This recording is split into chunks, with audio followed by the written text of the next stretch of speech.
Good evening, everyone, and welcome to this evening's webinar, which is What's New in Metastatic Bone Disease. And I'm pleased to welcome Mr. Gerrand from the Royal National Orthopaedic Hospital in the UK. So the format of the meeting will be that we will have the lecture and then we'll probably do the quiz straight after the lecture, and then we'll do invited questions. So if you do have a question, then if you can type it in the chat, we'll keep an eye on the chat and we'll ask Mr. Gerrand at the end after the quiz.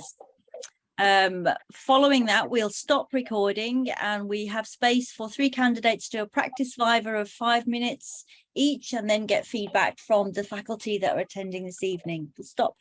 With me this evening, I have Hannah and Lydia from OR UK, as well as Ashraf and Mohammed, who are part of the Orthopaedic Academy faculty, and of course, Mr. Craig Gerrand, who is our guest this evening.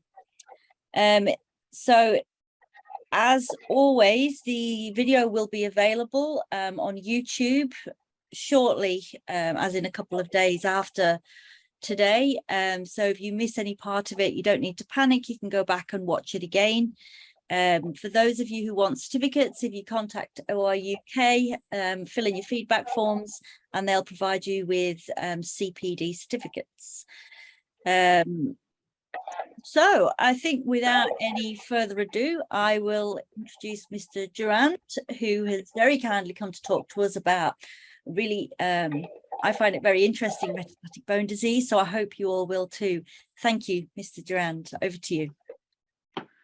Thank you very much, and it's a joy and a delight to be here. So if you give me a moment, I will share my screen.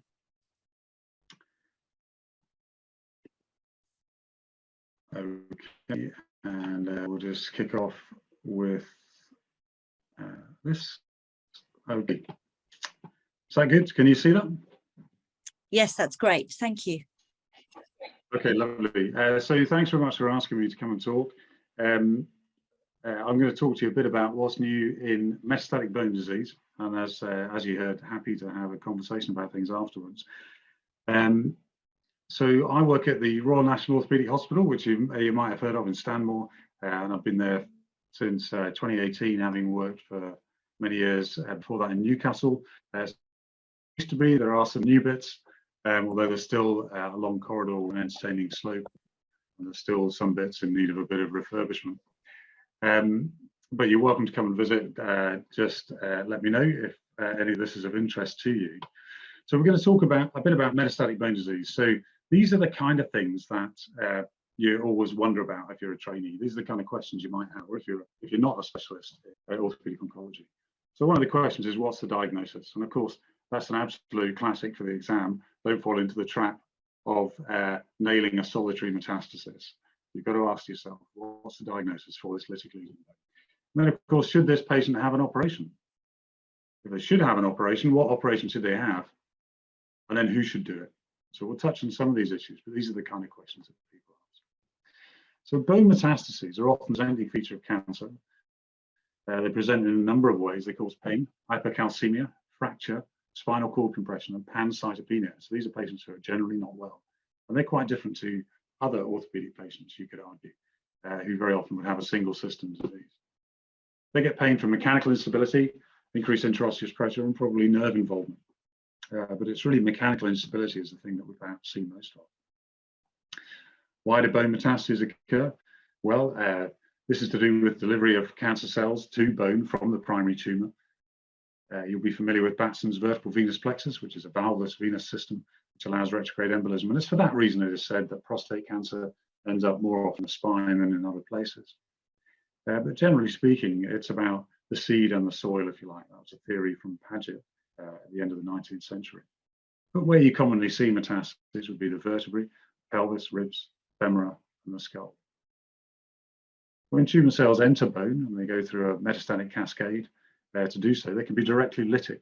So they release metalloproteinases, which are enzymes which attack attach basement membranes and so on. They can stimulate osteoclasts, and it's the products of bone matrix degradation, such as TGF-beta, that can stimulate tumor cell growth. So there's a positive feedback. So you'll see in the diagram, you've got a tumor cell, stimulates osteoblasts, osteoclast precursors that become lytic in bone, and that in turn releases TGF-beta. And so this kind of cascade can be interrupted by some drugs like bisphosphonates, and that's particularly the case for tumors that are very lytic. They may, bisphosphonates may have a particular, or denosumab, which, as you know, is a rank ligand antibody, is particularly useful for example, giant cell tumors of bone, which are primary bone tumors with a lot of osteoclasts in them. How big a problem is it? Well, there's 250,000 new cases of invasive cancer per annum in the UK. 40% of all people will get cancer. It causes about a quarter of all deaths, and 60% of them, or higher in fact, all have bone metastasis. 5-year survival is about 80% for breast and prostate cancer, is improving. And so metastatic bone disease is something that you start to think about, not just the urgent fixation of fractures, but also the longevity of reconstruction. It's the first presentation of cancer in about a quarter of patients. And a figure from the States suggested that treatment of metastatic bone disease alone may account for 20% of the overall cost of cancer treatment. So it's a big deal. These are some figures from Scotland, where the projected number of people living in, people in Scotland dying from multi-morbidity associated with palliative care is going to go up and up. So if you look at the graph, the purple graph is a projection for 2040, where you're going to see, particularly in the very elderly population, far more people dying of multi-morbidity, which requires palliative care input, for which the treatment of metastatic bone disease is a part. So you can see there's an increase in demand for it. The counter argument to that might be that there'll be other treatments, like drug treatment, that might mitigate that to some extent. And that, I think, has certainly been the case in my professional lifetime with some diseases like multiple myeloma, breast cancer, where patients may have other lines of treatment they can take. And actually, we do see a response to things that a few years ago we'd have said, you know, that lesion definitely needs fixation, but now we'll see some response to treatment. So patients classically present with pain, swelling, pathological fracture, loss of use, or neurological changes, sometimes as an incidental finding, and usually with an abnormal X-ray. But when you see an abnormal X-ray, it's very important that you stop. And this is there's plenty of literature from this, quite good publications, and I'll show you some of them from the group in Leiden, who've tried to codify some of what should happen when you see a patient with metastatic bone disease. The first thing you do is stop, think, and stage and act. Okay, so there's no need to take some of the pathological fracture directly to theatre. You need to work them up to work out what it is that's going on, whether an operation is appropriate. It's one of my favourite pictures. I got a phone call when I was in theatre to say this gentleman who's had prostate cancer has broken his leg and he needs an urgent operation. Is that all right? And of course, you look at this and you say to yourself, well, look, here's a lytic lesion in bone. And you ask yourself, where is it in the bone? Well, it's central. It's in the kind of proximal metaphysis, diaphysis. What is it doing to bone? Well, it's obviously making a hole in the bone. What's the bone doing in response? Not very much, actually. It's not managing to wall this off at all, although there is this kind of possibly long-standing calcification in it. Is there a matrix?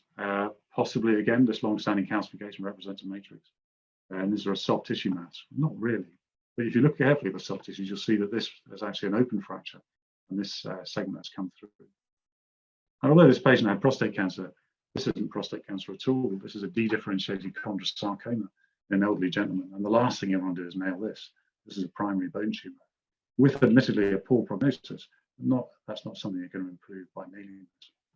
And so this patient had first aid to the wound, had a biopsy of this, and that's how we made the diagnosis. And then I went on to have an endoprostatic replacement, which this is the right treatment. So don't forget the basics. Take a history, examine the patient, and this is where you need to be a bit more general surgical, if you like. You need to be examining somebody's abdomen, the lymph nodes. You would consider, I suppose, in some patients whether they needed a breast exam or even a rectal exam, well, that would be pretty unusual. But you certainly want to make sure that you examine the patient properly. And think about the basic investigations. So the blood tests, the ordinary x-rays, before you get as far as doing scans. You consider doing a biopsy if you don't know what it is, and you consider staging. And it's obviously important for these complex patients to think about including their oncologist, palliative care team, and also to work out what a patient's anaesthetic options are before you commit them to quite big surgery. Biopsies are pretty straightforward to do. So here's a true cut biopsy. You can do this under local anaesthetic for tissue mass. This is a drill bone biopsy needle in the bottom left, and this is a picture of me doing a biopsy with a true cut needle of a bone tumor under local anaesthetic. So they can be pretty straightforward to get some tissue and decide what this abnormal lesion is. There are systems, and here's the Leiden group again, and they suggest that actually if you have somebody with a suspected pathologic lesion, you want to do the appropriate investigations and work out whether this patient needs referral to an orthopedic oncology centre, whether they just need care and comfort, or interestingly, in Leiden you can select euthanasia, I understand, whether their life expectancy is less or greater than 6 months, whether they have a fracture. And so to do that, you basically approach this in a systematic manner. So what's the origin of the lesion you can see in bone? If you don't know where it's from and it looks like a metastasis, then you would consider doing a staging for the patient. So CT of chest, abdomen, and thorax, possibly a PET CT, and then you consider a biopsy.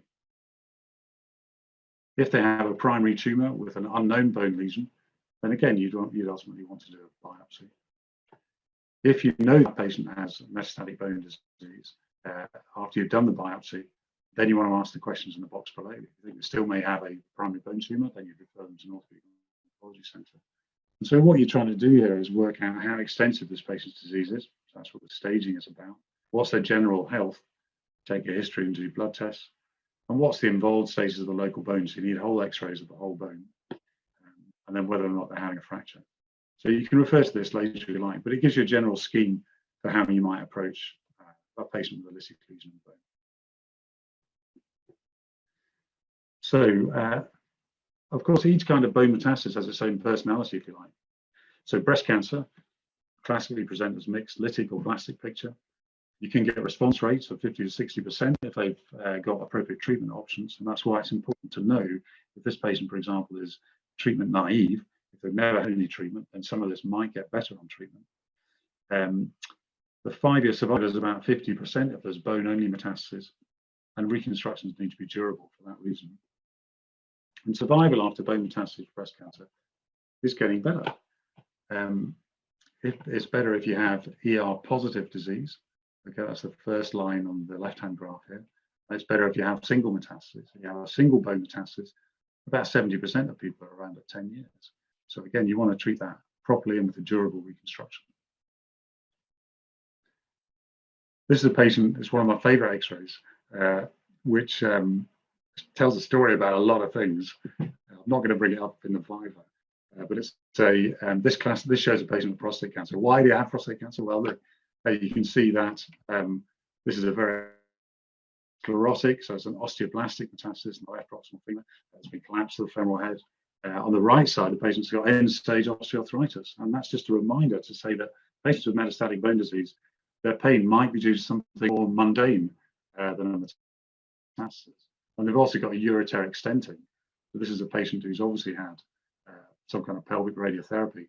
So all that adds up together to a patient with metastatic prostate cancer.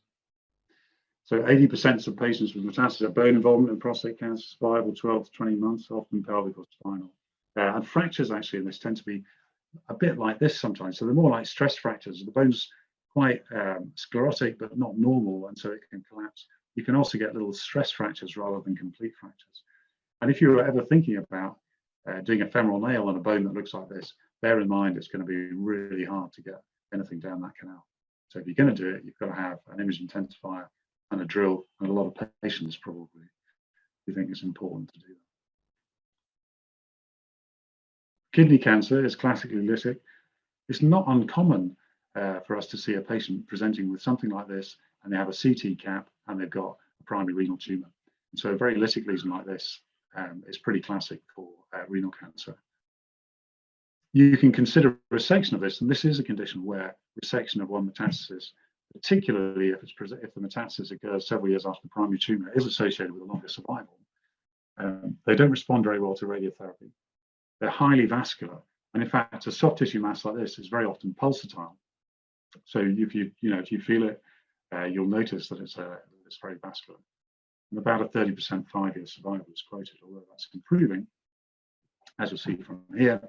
And that shows that even people with high-grade disease is now 10 years old. These figures improve. There has been an improvement in survival. And that's due to immunotherapy and a bunch of other targeted, for example, tyrosine kinase inhibitors that are making a difference. And here's a meta-analysis that shows that if you do a metastatectomy in these patients, it is associated with increased or better survival. So the hazard ratios are improved in favor of metastatectomy. Lung cancer, however, classically lytic, about 15 to 40% of patients have bone metastases. They can have a poor prognosis, but this is changing. And it's pretty common, particularly in places like Scotland, where it's 1 in 12 men, 1 in 13 women in Scotland will get lung cancer. I mean, that's an epidemic. There are things that are making a difference. This shows that the survival has improved over recent decades. And things like immunotherapy and other targeted therapies, particularly for people who have specific mutations, is making a big difference for patients with lung cancer. Plasmacytoma myeloma. If you see a lytic lesion like this, if you see a patient presenting with this, you've got to do basic stuff, right? You've got to do a protein electrophoresis. This could be myeloma. These are classically lytic. About 30% present with a pathological fracture, so it's not unlikely that you'll see sometimes. 5,000 people a year in the UK, 40% 5-year survival, also improving. Usually in bones with a rich red marrow content, such as the proximal humerus and the spine. They are cold on bone scan, generally, and again, that's a classic exam question. And for people who don't have a fracture, the response rate of this is actually pretty good. So someone who's treatment naive could get radiotherapy and bisphosphonates with a reasonable expectation that that would heal. And in fact, I have a colleague at Stanmore called Sean Malloy, who has an interest in spinal myeloma. And he's stopped operating on patients with spinal myeloma pretty much. They get braced, they get conservative treatment, and they don't have surgery. So why would you operate on somebody with metastatic bone disease? You do it to relieve pain, to restore function, maintain independence, improve quality of life, and where you can, improve survival. And we did a meta-analysis, AJ Marvia and myself, some years ago, looking at this, and there's good evidence for these things. When you're thinking about surgery, you want to think to yourself, what's causing symptoms? Is it that guy who has the osteoarthritic hip, or is it somebody with a definite metastasis? What's the risk of fracture? Is there an alternative to surgery? How long are they going to live? Are they going to survive the surgery? And these are patients who have significant comorbidities. What operation should you do? And then who should do the surgery? So should they have, if they have advanced disease, should they have a straightforward nailing, for example, in a local hospital? Or should you put a patient at sort of close to end of life in an ambulance to go to the specialist centre where they're a long way from their family? It may be some patients should have that, but also some should have treatment close to home. There are things that might put you off surgery. So the overall physical and emotional state of the patient. Mental obtundation is said to be a contraindication to surgery. So somebody who's not responsible. Hematopoietic depression. So it's interesting, we see this not infrequently, patients who've had radiotherapy or on other chemotherapy, but they don't have adequate cell counts to go through surgery. Or they have such marrow replacement that their hemoglobin is low and their other counts are low, so they may not be good surgical candidates. Patients with infected wounds. So particularly if you're going to put in big metal work, they've got a DVT, they have extensive neurovascular encasement, or the survival is very short. So somebody, for example, with lung cancer who has a brain metastasis, you wouldn't be putting them through any sort of surgery. Prognosis generally is very poor. So there's patient factors, there's disease factors. So what's the prognosis of the patient? Do they have other sites of disease? And there'll be some procedure-specific contraindications to surgery. We get some quite interesting and challenging patients. So here's an 80-year-old patient. I mean, these are patients that have come up in recent weeks. An 80-year-old patient who had a thing called a gastrointestinal stromal tumor, which is an unusual kind of sarcoma, arises in the small bowel usually, with a metastasis in the pelvis. And so the conversation here, this had gradually got bigger over time. The conversation here was whether resection of this oligometastasis, meaning a solitary or very small number of one of a very small number of metastases, should be resected for improved survival. GIST is a tumor that has a number of biologic treatments for it, and it does develop mutations, so you get response for a while, and then you have to go to different agents. So reducing the number of cells might be beneficial. But for this elderly gentleman, the sort of resection he would have required for this large tumor that's adjacent to the prostate was really small. So we didn't operate. Some patients, of course, may have a fracture, and that's an indication for operating. And if you think someone's got a very high risk of having a fracture, then it's best to operate before it breaks, because the procedure is more straightforward, it's done in an elective fashion, and the recovery is usually faster. So how do you know somebody's going to fracture? Well, these are classic exam question, the Merrill's rating system, which you should know for the exam, but it has its downsides. And it doesn't, for example, think anything about how active the patient is, whether or not their lesion might respond to radiotherapy or other treatment, for example. And the other thing you have to consider is if you're going to put someone through an operation, they can't have any other treatment for quite some time. That could be as long as 6 or 8 weeks. And for some people, that might mean they miss their window for systemic treatment. The thing that's really important, most important, I think, is mechanical pain. So if somebody has pain and weight bearing, that's the thing that really makes you concerned that they might fracture. So there's a Harrington system, bigger than 2.5 for the proximal femur, something that's bigger than 2.5 centimeters. So there's a fracture of left trochanter. It hasn't responded to radiotherapy. These are at risk. Merrill's system, in particular, people with functional pain, lytic lesions, and large lesions in the peritrochanteric area. Those are the highest risks. And there's another system here, again from the Netherlands, which looks at the axial cortical involvement. So if you've got more than 3 centimeters of proximal to distal cortical involvement in a long bone, and a circumferential involvement of greater than 50%, so that's this bit over here, if that's more than 50% and the total length is more than 3 centimeters, then they would say the risk of fracture is very high and the patient should be considered for an operation. But these are the other little extras that you should consider. What else can you do apart from surgery? You don't have to operate on people, particularly if tumors are radiosensitive, if they're chemosensitive, treatment naive, or the patient's not fit. Then you've got other things you can do. And just because you can't operate on someone doesn't mean we can't offer them a lot of other things. And here, if you have patients like this, if you have a good palliative care team available, then that's really helpful, because they'll help contextualize this kind of big surgery for a patient at the end of life. Is that really the best way for somebody to spend their time having a big operation and recovering from it, if the prognosis is poor, or if there are other ways in which the quality of life might be improved? So, for example, by using good pain techniques, radiotherapy, some radioisotopes can be helpful, chemotherapy, hormonal therapy, and so on. Splintage, walking aids, and embolization are all things that should be in your toolbox for managing these patients. So in the upper limb in particular, you can put someone in a splint, put someone in a sling, they can get up and around, and think about, while you're working out what it is you want to do, and whether or not other treatment might work. Performance status is really important. You've got to have a performance status of 2 or above to get chemotherapy, generally speaking, which means you've got to be out of bed more than half the day. And of course, if somebody has a fracture, they're pretty much stuck in bed all day. And so they are seldom candidates for getting chemotherapy. So although this is a blunt instrument, it's fairly widely applied.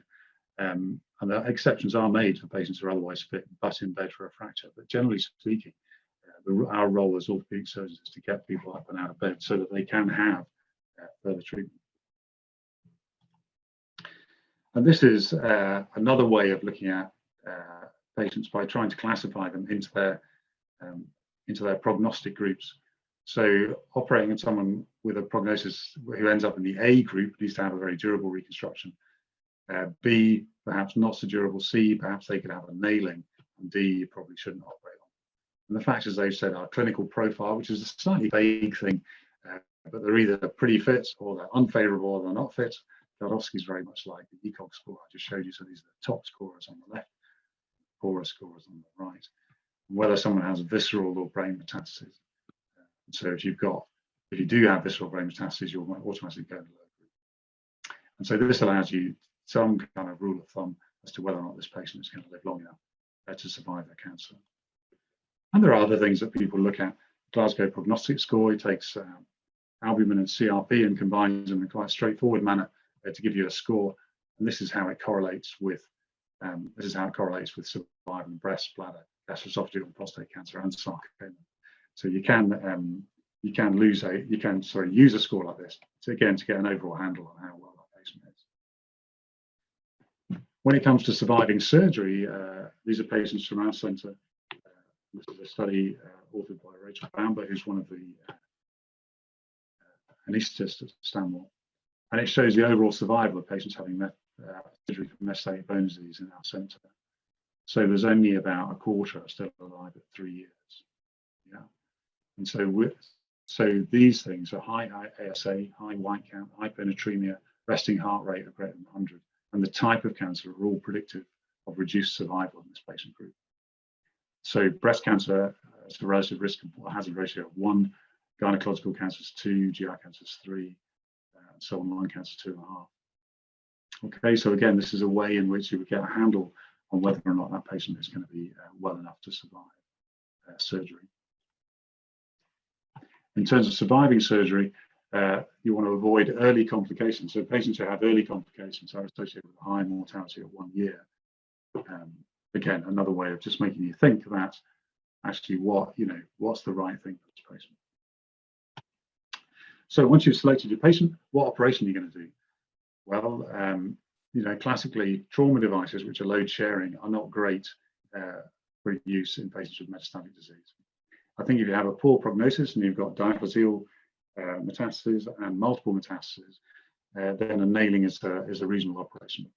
I think fixation of the proximal femur with a sliding hip screw leads to that sort of situation that you see in the X-ray there, and so there's a high rate of failure.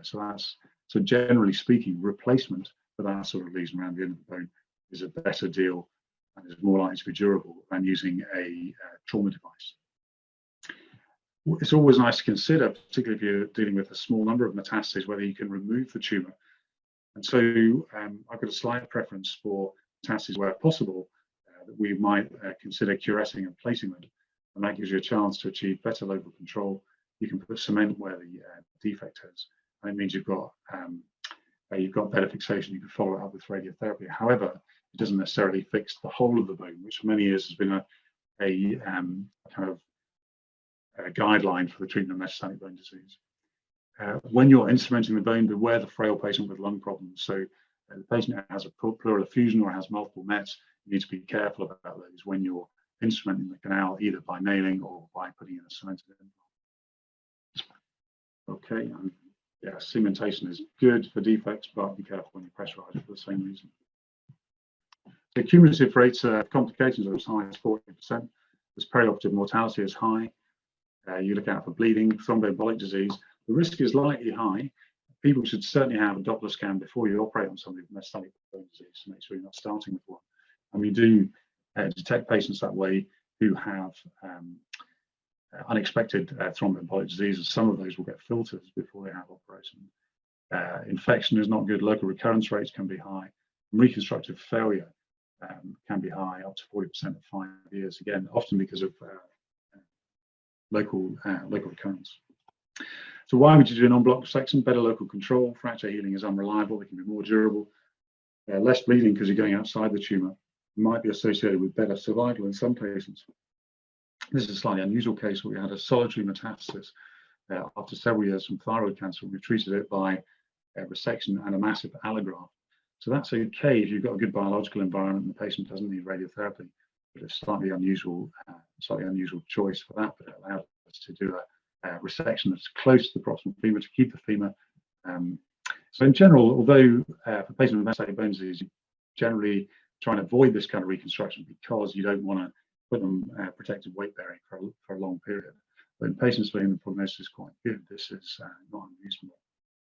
You want to be careful with the tumour. You don't want to spread it out. This is cancer that's recurred in the skin after curettage or open fixation of a metastasis in the femur. So be as meticulous as you can in terms of swabs around the wound. I like using aqueous betadine in the wound where I can because it's slightly cytocidal. And make sure that you don't leave big lumps of tumour and irrigate it copiously afterwards. So what operation would you do? Well, complications from intramedullary nailing occur longer than a year, and from prosthetic reconstruction tend to occur earlier. And so if you have somebody with a very poor prognosis, there's a lot of these around, these sort of charts around, then you might consider doing an intramedullary nailing because their complications are likely to be beyond a year. The life expectancy is short. So here you've got, let's take you through this. Patients with impending pathological fractures, their life expectancy less than 2 months, either don't do anything, or if you have to, intramedullary nail fixation if they're really in extremis. up to a year, intramedullary nail fixation, all other things being equal. If you have a solitary renal metastasis, then life expectancy more than 12 months, you can do intramedullary nailing with adjuvant local treatment and so that sort of thing, where you curette it out and try and avoid local recurrence. Or you could do, if it's next to the end of the joint, you can do resection, prosthetic reconstruction. If you have a solitary metastasis, you can resect and reconstruct in diaphyseal or in lesions at the end of the joint. So you would take those out completely, essentially. So again, this gives you a sense of what kind of operations you should select for patients in what sort of situation. Because you want to try and avoid this kind of situation where you've had, again, a renal metastasis, but this is obviously not united on the left despite reconstruction now. And so we've had to do a secondary operation for, the proximal femoral replacement. This is a young patient with breast cancer who's got essentially an intermittent fracture in the femoral neck. You can just see that on the left-hand side. And this is very good for a primary cemented hip replacement with good function. Whereas this, which is a metastatic lung cancer, that bit of bone needs replaced. And very often it will come out in pieces. We use a modular implant system, usually with an 8A coated collar, although patients with poor prognosis, that's not essential. That's cemented with a bipolar head, and that would be our kind of standard proximal femoral replacement. Then some of them come with trochanteric attachment pieces, which are occasionally of some use, which help it to resist dislocation. I'm not sure it really gives you good abductor function. That's more about the soft tissue repair, I think. And this is a patient with an unusual prostatic sarcoma metastasized to the tibia with a fracture, with pain and weight bearing, and a relatively limited prognosis. And so we've curetted that, filled it with cement, put a plate on, and he's gone back to weight bearing. Could have had a proximal tibia, but that's an operation that takes a lot longer to get over. That is the right option for some patients. This patient with breast cancer that I showed an X-ray of earlier has a very arthritic knee, so this is quite a good solution for curettage alongside knee replacement, which he did very well, actually. Another one from the clinic quite recently, lung cancer, a large lesion in the back of the femur. That's best treated by distal femoral replacement. And he couldn't straighten his knee, but once we've done this, he could get up and walk, and again, is getting on with his life. Here's a lesion which is very vascular on the MRI scan, and this shows a lesion in the kidney. So this is metastatic renal cancer, and usually for this sort of thing, we would start with embolization. So we would do this to try and reduce the vascularity of it. For most metastatic renal cancers, they can be extremely vascular, and so this is embolization. So you need a interventional vascular team available. And we've taken it out, replaced it with distal femoral replacement with a rotating hinge, which again would be our standard thing. Some patients have a lot of surgery, and standard arthroplasty techniques can be quite useful. I'm sorry, that's all I've got as a CT scanogram, but you see there's been collapse of the femoral head on the left. So this patient had a hip replacement with TMT augment, equalized the leg lengths, did very well. And then the next thing, I'm surprised to hear, is he broke the other hip. In the meantime, it had spinal decompression. But so you had a proximal femur on the other side, and then actually, I'll just show a slightly different patient. There's a patient with another patient, the kind of thing, people that we see. And so you do have a number of options up your sleeve, but essentially we can go large if we need to, and we can replace the whole femur. So this patient again had a kind of hip replacement reconstruction on the other side. And most bones you can replace is metastatic renal cancer in the proximal humerus. And this is a Bailey Walker shoulder. So this is a constrained reverse ball and socket shoulder that helps you with one of the major problems, or the major problem, for proximal humeral reconstruction, which is instability. And there are even we can do wraparounds. This patient actually had a pseudoaneurysm because of metastasis in the distal humerus. So we've got a number of quite innovative solutions for the right patient, or you can replace the whole humerus. Most implants now come with a silver coating, and we often use this thing, which is a tumor tube. We call it a tumor tube, but it's essentially a knitted polyester sleeve that you can use to enhance your soft tissue attachment. So what does high quality care look like? Well, for many years, the BOA published Metastatic Bone Disease Guide to Good Practice, which I think you can still find, but actually, as with everything else, is now a BOAST guideline for management of metastatic bone disease. So I would suggest that you read that and know about it when it comes to the exam. And actually, just for your daily trauma take, because it's got some very useful advice on it. From Scotland, again, there's some very good studies from Downey et al. Asking people using what's called a Delphic technique. So asking people what they think are the most important things for patients with metastatic bone disease. What does high quality care look like? Well, it looks like prompt orthopedic assessment. It looks like rapid investigations, a surgical decision quickly, biopsy of solitary lesions, a good oncology input early. Adults with fractures should have surgery without delay. They should rehabilitate early. Patients who are dying, that needs to be recognised. They need to have good palliative care input and ceiling of care. So everyone needs to agree what maximum is you're going to do. Every hospital should have a metastatic bone disease pathway. There should be education, and we should know by collecting outcome data what the impact of our surgery is. But we know from a recent audit, the British Orthopaedic Oncology Society audit, shows a wide variation in care and delays for patients who have metastatic bone disease. This shows that patients in a specialised centre on the left, it does take longer for them to get from fracture to surgery. So one of the disadvantages of referring to a specialist centre is that length of time. I know from experience locally, patients spend a long time languishing in other hospitals before they get to us.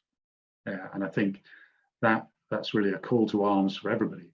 The patients who have metastatic bone disease, get them investigated quickly and get them get the oncology advice that you need quickly, but try and make a decision and get them to the care they need as quickly as possible. It doesn't have to be as fast as, within 24 hours for a hip fracture, but the same arguments apply. The longer people wait, the harder it is for them to rehabilitate. So to conclude, patients with metastatic bone disease deserve timely and appropriate surgery. It's got much to offer them. You should stop, think and stage and act. Don't miss a primary donor. Consider the whole patient and the diagnosis. And wherever you are, consider what your local services and pathways are and how you're going to meet quality standards for this very rewarding, actually, group of patients. And that, if you're all still there, is the end of my talk. So we'll move on to the next bit, if that's all right. That's great. Thank you so much, Mr. Gerrand. I found it really interesting. So I haven't got any questions yet, so people can have a little think about that while we launch the poll. So if you can all answer quickly, it's completely anonymous. And then we'll move through and Mr. Gerrand can discuss the answers with us. Just to say, if you can't see the full answer, if you hover your mouse over each of them, it'll show you it in a pop-up box.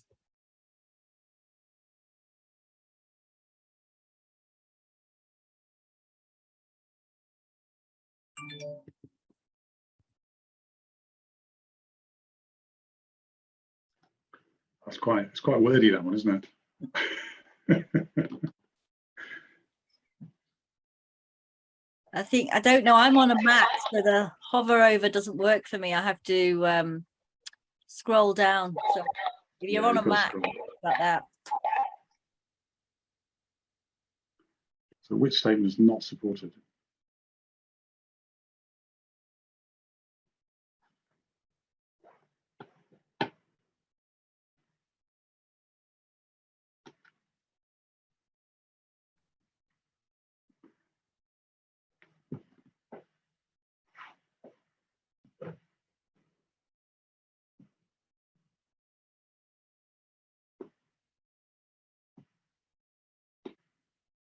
I think everyone's still reading it.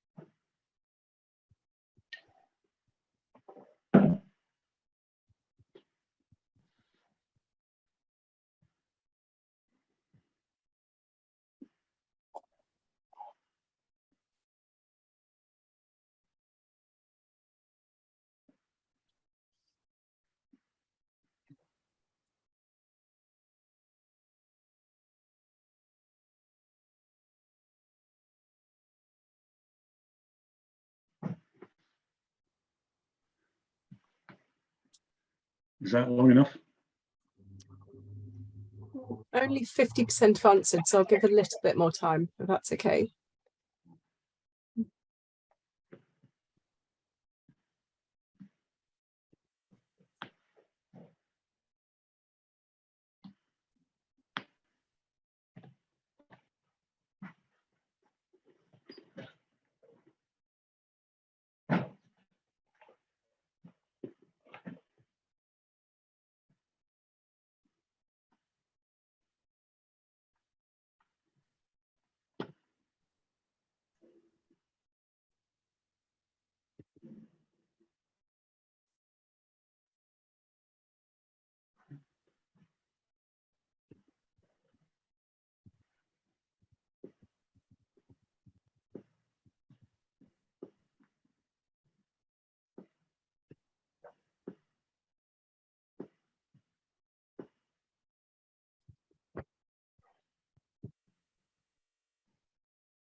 We're on 61%.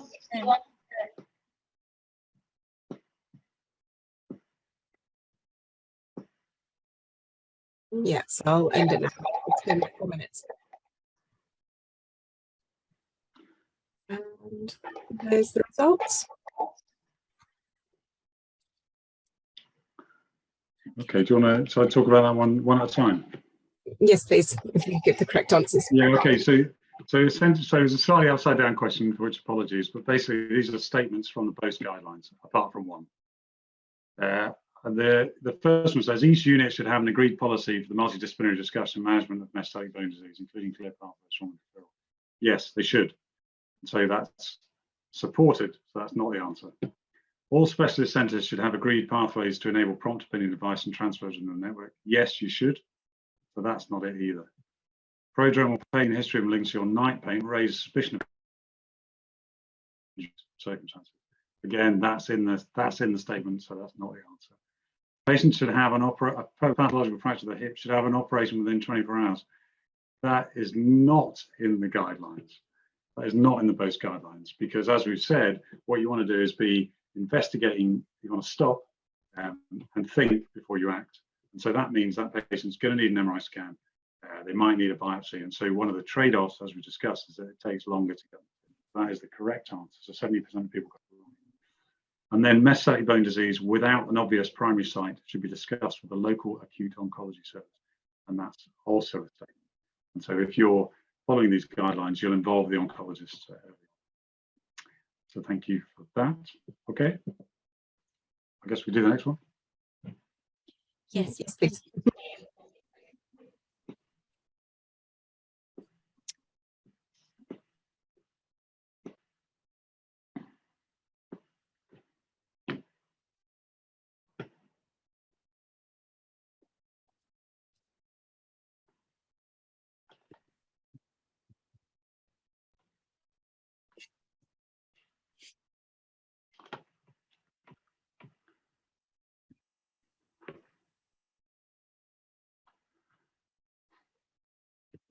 Has everyone's answered that one, I guess. So I just talk about one.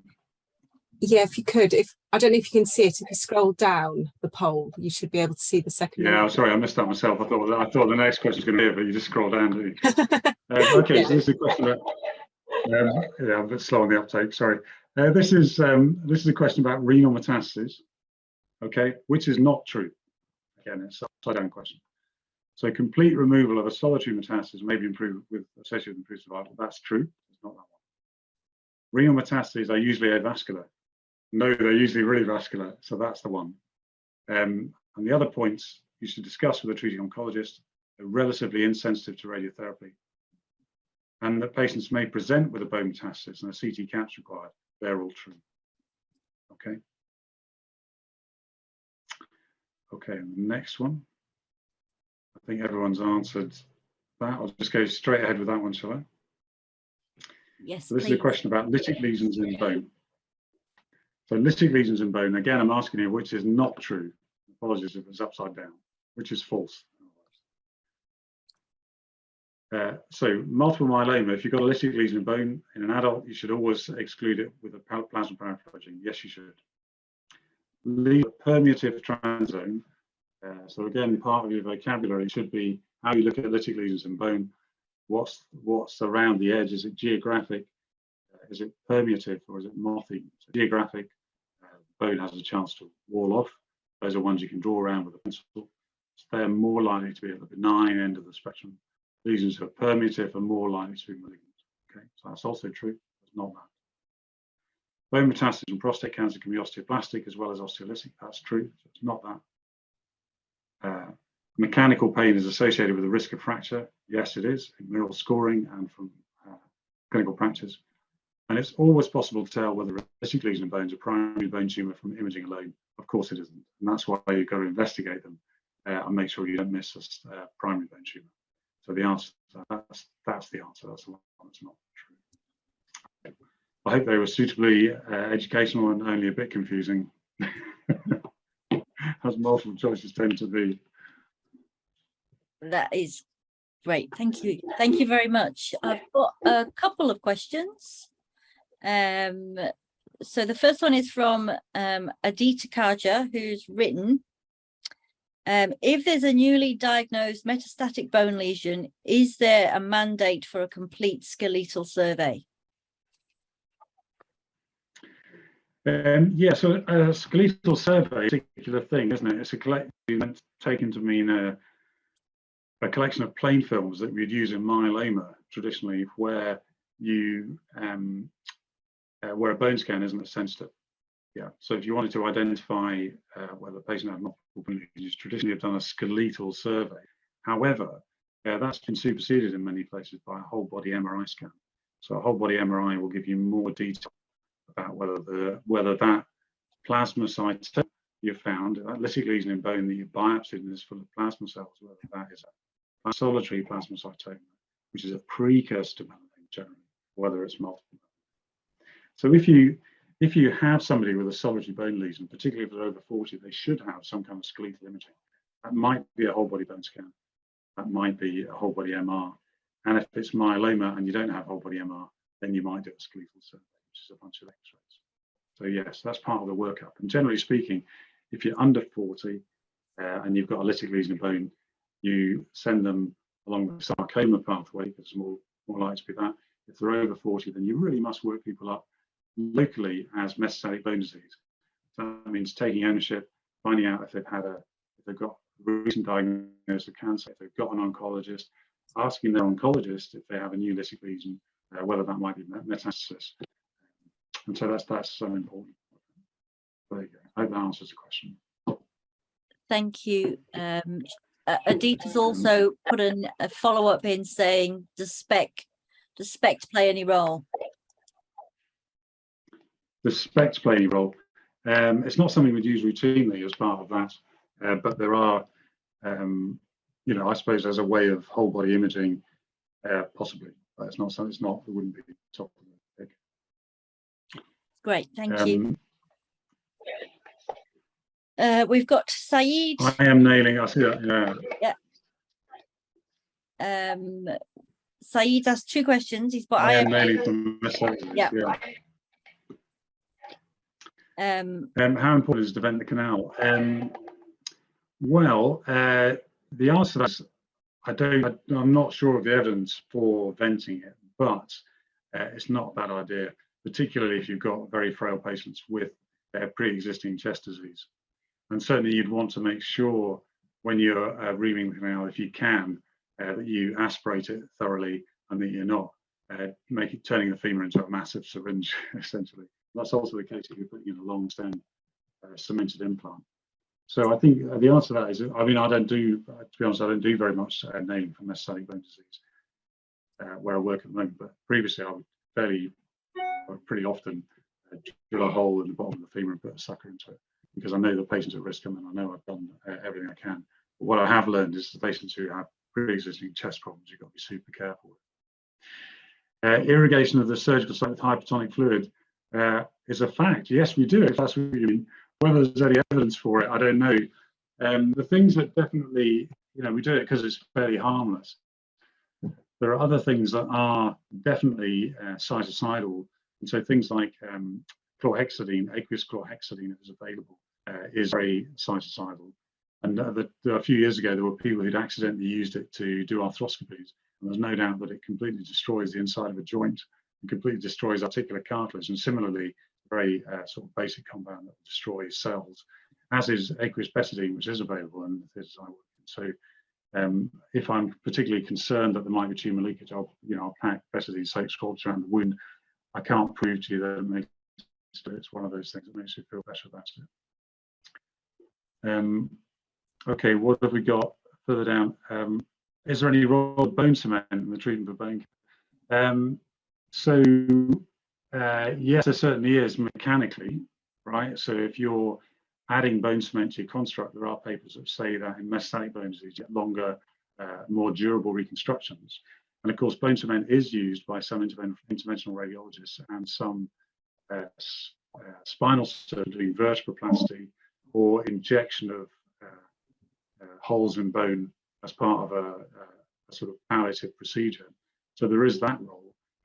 The other question I suppose you're alluding to is whether or not the bone cement actually kills the cancer. It probably does a bit.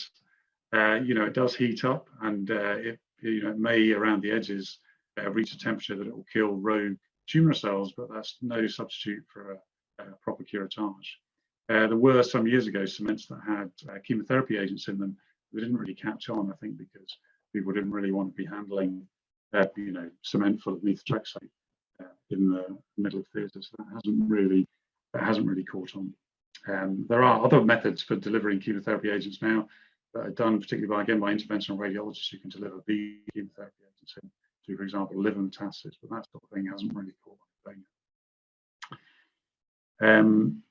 Okay, Salim Bob Manuel says, how do you avoid the pitfall of missing a primary bone tumour in a known patient with a metastatic cancer? So the rule of thumb, I would say, is if they have a solitary metastasis, then that's the one that you need to investigate with a biopsy. If they have multiple metastases, then it's much less of an issue, even if it turned out to be a sarcoma, because you're not really in a situation where you're going to, unfortunately, affect a cure. So it's really the solitary bone metastasis that you are obliged to know what it is before you do something like naming it. And so those are the places. So beware the solitary metastasis, and that's a classic exam pitfall. That's great. Thank you very much. That's the last one, isn't it?